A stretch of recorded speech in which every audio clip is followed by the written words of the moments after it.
Hello everyone, this is your daily dose of mugginess. I've been a counsellor for over 20 years and specialise in personality disorders.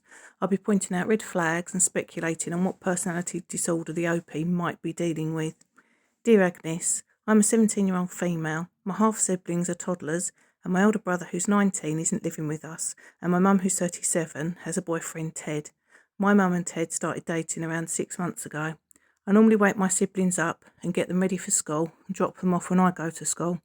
I also pick them up and watch them until my mum comes home, and I often watch them in the evening when my mum and Ted go out.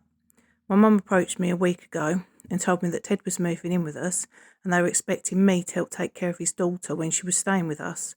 My older brother is guessing that my mum is pregnant again because they haven't dated very long when he moved in. However, we don't know 100% for sure. Moving day.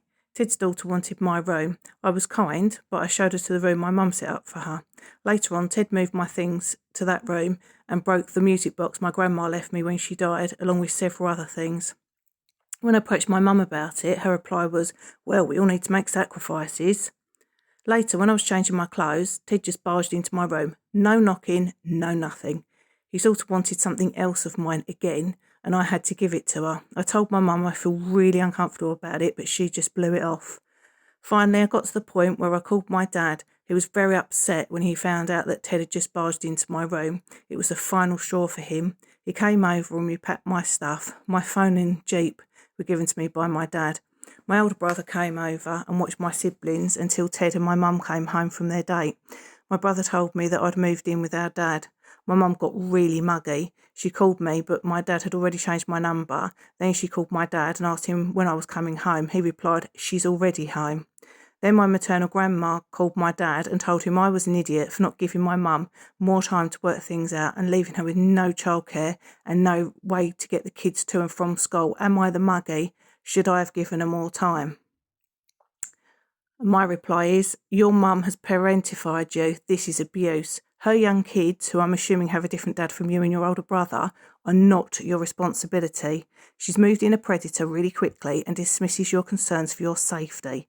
A reasonable person wouldn't walk into a miner's room without knocking and waiting for an answer. He's pushing the boundaries to see what he can get away with. This is grooming. It sounds like your mum's got dependent personality disorder and is either a narcissist or a psychopath. People who have dependent personality disorder will always put their partners and their own needs before their kids. Because they can't cope alone, they'll do anything to make their partner stay, including having a child with them. They usually have lots of kids by different partners. Narcissists and psychopaths get their partner pregnant quickly and move in quickly, so they have a hold over them.